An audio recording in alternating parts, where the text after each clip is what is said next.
Bonjour, Morning Brief du 24 juillet 2017. Une semaine difficile pour la bourse de Tunis, mais également pour la bourse de Casa, où le Mazi accuse une perte pour la deuxième semaine consécutive. Il a perdu cette semaine 1,52%, et la semaine d'avant avait lâché 0,38%. Il s'agit d'un attentisme accentué également par cette période d'été, où les volumes, d'une manière générale, baissent. Et l'attentisme est essentiellement motivé par l'attente relative aux publications des indicateurs des résultats semestriels S1 2017. Alors, à commencer par aujourd'hui Maroc Télécom qui devrait publier ses résultats semestriels. Alors, pour ce qui est des baisses, des principales baisses de la semaine, Crédit du Maroc, moins 8,20%, Africa Gaz lâche 7,53% et Kisway 6,62%. Alors, pour ce qui est des baisses, des hausses plutôt, Sonacid affiche une reprise de 17%, HPS, on est à 5,84%, HPS 92,4% depuis le début de l'année. C'est énorme. CMT 3,44% de performance sur la dernière semaine. Tunis. Alors, la bourse de Tunis accuse également une perte durant cette semaine, 1,59% de perte pour le principal indice, pour le Thun Index, et qui a été réellement soutenu. Cette baisse a été tirée par les banques, notamment ATB qui a lâché 5,62%, BNA moins 4,94%, Tijari Bank moins 4,62% et BH moins 4,26%, et également Biat moins 3,64%.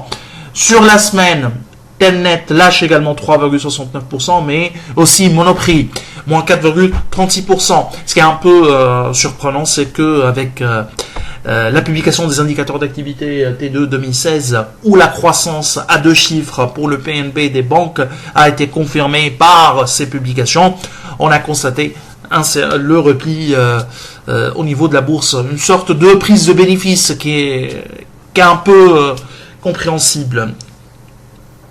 Alors, pour les indicateurs d'activité, on commençait également par la Biat qui a publié ses chiffres semestriels.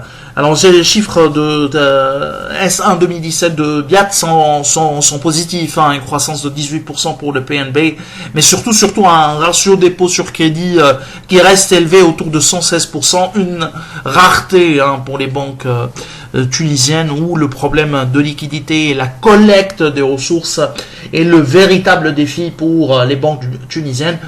Je parlerai pas de la qualité d'actifs et également de la solvabilité, en attendant un peu ce que la Banque centrale fera dans ce domaine, dans ce thème.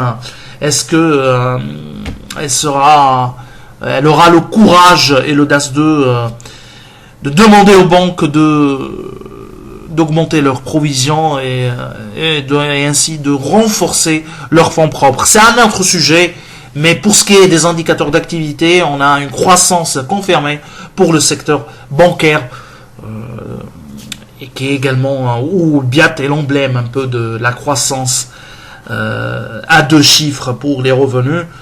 Mais par contre, Biat, contrairement à la majorité des banques tunisiennes, hormis Tijari et ATB, elle a un ratio dépôt sur crédit qui est élevé autour de 116% à la fin de ce premier semestre. Citycars, à l'image des deux autres concessionnaires automobiles qui ont déjà publié leurs indicateurs d'activité, accuse un repli de ses revenus durant ce premier semestre et également durant ce deuxième trimestre. Et c'était pas attendu. Pour ce qui est de la régression des revenus.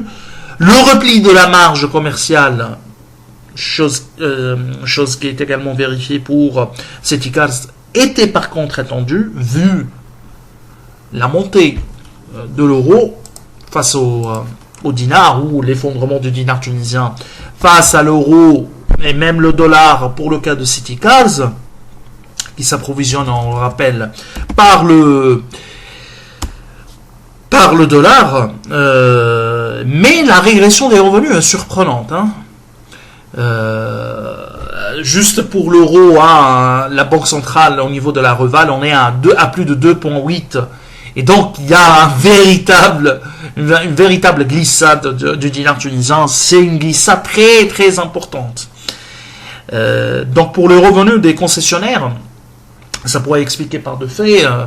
C'est que il y a de la vraie pression sur les quotas. Ça, on le comprend.